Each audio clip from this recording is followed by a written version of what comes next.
अक्सर हम लोग मानते भी हैं, जानते भी हैं कि डॉक्टर भगवान का दूसरा रूप होते हैं और एक स्वस्थ देश, एक स्वस्थ समाज, एक स्वस्थ परिवार, एक स्वस्थ व्यक्ति डॉक्टर ही बनाते हैं। लेकिन अगर उस डॉक्टर को बनाने की प्रक्रिया अस्वस्थ हो जाए तो वो डॉक्टर कैसे एक स्वस्थ नागरिक को बनाएगा? मैं आंकड़े पीछे चलते रहेंगे, मैं साथ साथ बोलता रहूंगा ताकि आपको समझ में आए कि क्या हैं ये आंकड़े। नाम है नीट। कहीं से भी रिजल्ट देखने के बाद क्या आपको लगता है कि ये प्रक्रिया नीट है, ये प्रक्रिया साफ है, स्वस्थ है, स्वच्छ है? बिल्कुल नहीं लगता। अगर ये आप आंकड़े देखेंगे, 24 लाख बच्चों का भविष्य धूमिल हो रहा है, उस पर पानी फेर दिया गया है इस परीक्षा के माध्यम से। पहले क्या हुआ? तारीख बढ़ाते रहे, बार बार तारीख बढ़ा रहे थे और फिर पूरे सिस्टम की पोल 4 जून को खुल गई। 4 जून पर भी फिर आएंगे, पहले चर्चा इस पर कर लें। पूरे के पूरे 720 आउट ऑफ 720 आउट ऑफ 720, आप पीछे आपके सामने स्क्रीन पे जो आंकड़ा दिख रहा है वो देखिए। इसको 67 टॉपर्स थे जिसको 720 में से 720 अंक मिले इस साल। पिछले साल कितने थे, उसके पिछले साल कितने थे? ये तमाम आंकड़े ये विनीत जी ने हमारे रिसर्च करके मुझे दिया। ये बड़ी अच्छी रिसर्च इन्होंने की, ये आपको सारे आंकड़े इसमें दिखेंगे। पिछले 8 सालों में, चलिए पिछले साल का तो छोड़िए, पिछले 8 सालों में सिर्फ 7 ऐसे छात्र थे जो पूरे में से पूरे अंक लाए हों। 8 साल में 7 छात्र और 1 साल में 67 छात्र। यह अपने आप में चौंका देने वाला आंकड़ा है। शिक्षा मंत्री जी कोई जवाब नहीं। ये एक्स्ट्रा 2AB कहां से आया? प्रधानमंत्री की भाषा में अगर पूछें तो ये 2AB आया कहां से एक्स्ट्रा? उनको बड़ा शौक है इस तरह के इक्वेशन देने का। जयराम जी होते तो बड़ा मुस्कुराते इस बात को सुनकर, उनको भी बड़ा प्रिय लगता है ये उदाहरण। अब ये परीक्षा पे चर्चा से प्रेरणा मिली बच्चों को, ये तो हम मान नहीं सकते। परीक्षा पे चर्चा से हम में से किसी को कभी मिली है प्रेरणा प्रधानमंत्री से? लेकिन फिर घोटाला हुआ। ये कैसे साबित हुआ? बिहार में पुलिस ने पकड़ा, कई ऐसे लोगों को पकड़ा, आज वो हिरासत में हैं, जिन्होंने टेलीग्राम चैनल्स पे नीट के पेपर लीक किए थे। इसकी जांच में आगे क्या हुआ ये हमें नहीं मालूम। 13 आरोपी वहां गिरफ्तार हुए। वैसे ही गोधरा, गुजरात, बिहार भी का एक उदाहरण दे रहा हूं मैं आपको, अब गुजरात का भी उदाहरण दे रहा हूं। गोधरा में भी कोचिंग सेंटर्स के साथ मिलकर, एक पर्टिकुलर कोचिंग सेंटर था, उसके साथ मिलकर कैसे ये लीक हुआ। तो ये बिहार और गुजरात, ये एनडीए का गठबंधन क्या नीट डिजास्टर अलायंस हो गया है? एक उदाहरण बिहार से है, दूसरा उदाहरण गोधरा से है, प्रधानमंत्री जी की कर्मभूमि से है। सोचिए, इतना बड़ा घोटाला। कल माननीय सर्वोच्च न्यायालय ने सुनवाई की। एनटीए जो कि ये परीक्षा करवाता है, उसने लीपापोती की पूरी कोशिश की। क्या कहा? उन्होंने कहा कि जो 1563 बच्चों को टाइम लॉस की वजह से ग्रेस मार्क्स दिए, और एक माननीय सर्वोच्च न्यायालय की जजमेंट को कोट किया कि साहब इस जजमेंट में यह कहा है कि अगर बच्चों को टाइम लॉस होता है तो वो कैलकुलेट करके इन्हें ग्रेस मार्क्स दिया। उसी जजमेंट में यह स्पष्ट लिखा है कि इंजीनियरिंग और मेडिकल इसमें नहीं आते, इस कैटेगरी में नहीं आते, उनको इस तरह से टाइम लॉस के ग्रेस मार्क्स नहीं दी जा सकते। आप सोचिए कि जजमेंट तक को ट्विस्ट करके यह सरकार किस स्तर पर गिरकर लीपापोती कर सकती है, 24 लाख बच्चों के भविष्य को अंधेरे में डाल सकती है। यह हमने कल सुना और देखा। 4 जून को एक परीक्षार्थी और फेल हुआ था, 400 बोला, 240 लाया और 55 ग्रेस मार्क्स लेके सरकार बना के बैठा। वो 55 ग्रेस मार्क्स ही तो हैं। ये रिजल्ट 14 जून को आना था, इसको 4 जून को क्यों किया गया? यही सोचा कि आप लोग जो अभी व्यस्त होंगे, हम सब व्यस्त होंगे चुनावी नतीजों में, पूरा देश टीवी पे सिर्फ चुनावी नतीजे देख रहा होगा, तो ये एक बड़ा विवाद नहीं पैदा होगा, इसलिए 14 जून को 4 जून पे ले आया गया। ये तमाम सवाल हैं जिसके जवाब नहीं मिले हैं। अब माननीय सर्वोच्च न्यायालय के फैसले के अनुसार ग्रेस मार्क्स तो हटा दिए, लेकिन जो 24 लाख बच्चों के जहन में, के मन में, के दिमाग में जो सवाल उठ रहे हैं, उसका जवाब माननीय शिक्षा मंत्री तो दे नहीं रहे। वो तो स्तुति वंदन में लगे हुए हैं मोदी जी के, जैसा कि पूरा कैबिनेट लगा रहता है। अब 580 से ज्यादा नंबर, ये आंकड़े जरूर देखिएगा जब मैं ये बार बार, क्योंकि इसमें इन्होंने मेहनत की है विनीत जी ने, बहुत कायदे का ये आंकड़े, ये सिर्फ आंकड़े देख लें तो इस प्रेस कॉन्फ्रेंस की भी जरूरत नहीं है, इतने महत्वपूर्ण आंकड़े हैं ये। 580 से ज्यादा मार्क्स लेने वाले छात्रों के जो एग्जामिनेशन सेंटर हैं, हम ये मांग करते हैं कि उन एग्जामिनेशन सेंटर्स के साथ उनके नाम जारी किए जाएं, वो बहुत आवश्यक है।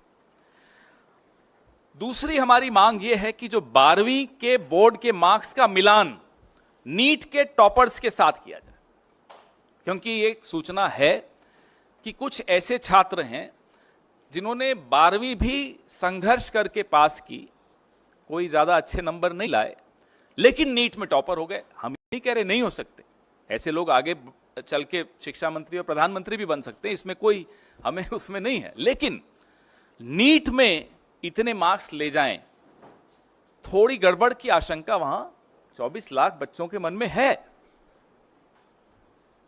तो इसका जवाब भी देना होगा।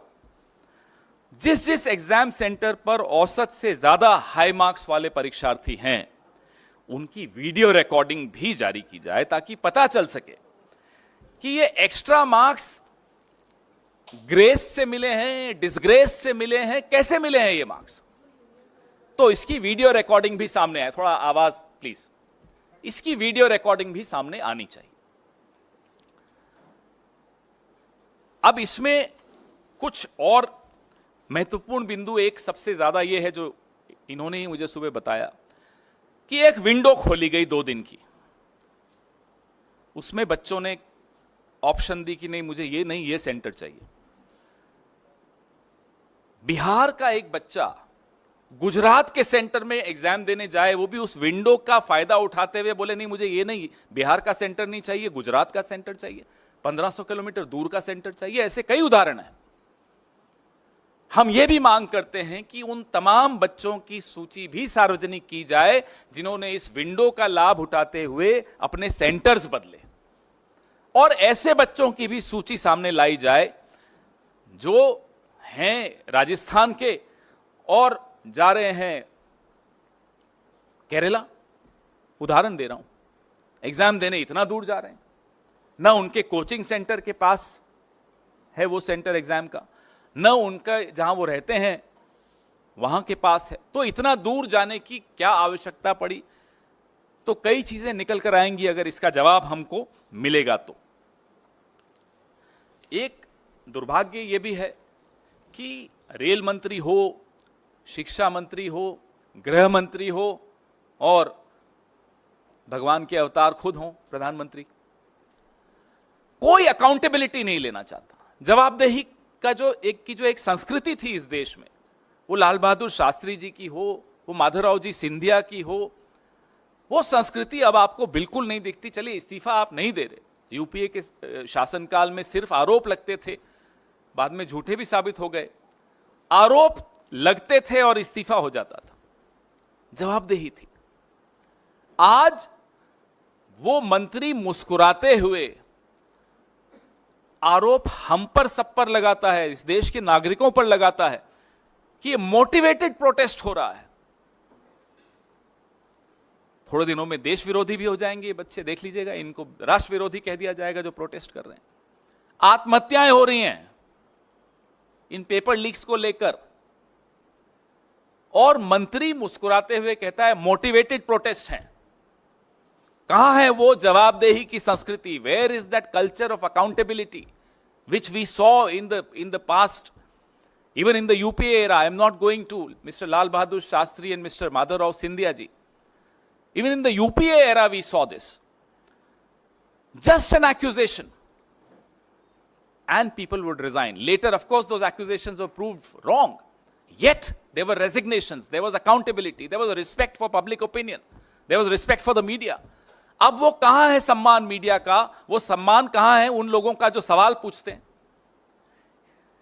आप इसी पर सवाल अपने सीमित रखिएगा तो उचित रहेगा। प्रेस रिलीज और ज्यादा विस्तृत है, इसमें और आंकड़े हैं, और मैं फिर से मेरे सहयोगी विनीत पुनिया जी को धन्यवाद देता हूं जिन्होंने आज सुबह सुबह ये आंकड़े मुझे दिए। जी, हमारी पहली मांग, जो कि हमें मालूम है बिल्कुल पूरी नहीं होगी, कि जो विश्व गुरु हैं आजकल शायद विदेश में हैं, वो अपना मुंह खोलें, इस पे कुछ बोलें। परीक्षा पे चर्चा करने वाले ढंग से पर्चा नहीं करवा पाते, तो हम उनसे मांग करते हैं कि वो अपना मुंह खोलें और इस पर कुछ बोलें। दूसरी मांग हमारी है कि जो 24 लाख उम्मीदवार 1 लाख सीटों के लिए बैठते हैं, इसमें 55,000 तो सरकारी मेडिकल कॉलेजेस की हैं। ये छात्र अब सरकारी कॉलेजों में कैसे दाखिला ले पाएंगे? इस साल 600 अंक पाने वाले उम्मीदवारों की संख्या 80,468 है। इमेजिन, आप सोचिए, कल्पना कीजिए, 1 लाख सीटें हैं, 55,000 सरकारी सीटें हैं, 600 अंक पाने वाले 80,468 हैं। सरकारी में इनकी एडमिशन कैसे होगी? इसमें SC, ST, OBC, ये तमाम जो रिजर्वेशंस हैं, इन सब का भी क्राइटेरिया है। इस पे कोई, किसी के मन में कोई स्पष्टता नहीं है। हमारी तीसरी मांग है कि अगर सरकार का दावा है कि ये पूरी तरह से पारदर्शी परीक्षा है, तो पिछले साल और इस साल जो 580 से अधिक अंक प्राप्त करने वाले छात्रों का पूरा परिणाम NTA द्वारा सार्वजनिक किया जाना चाहिए।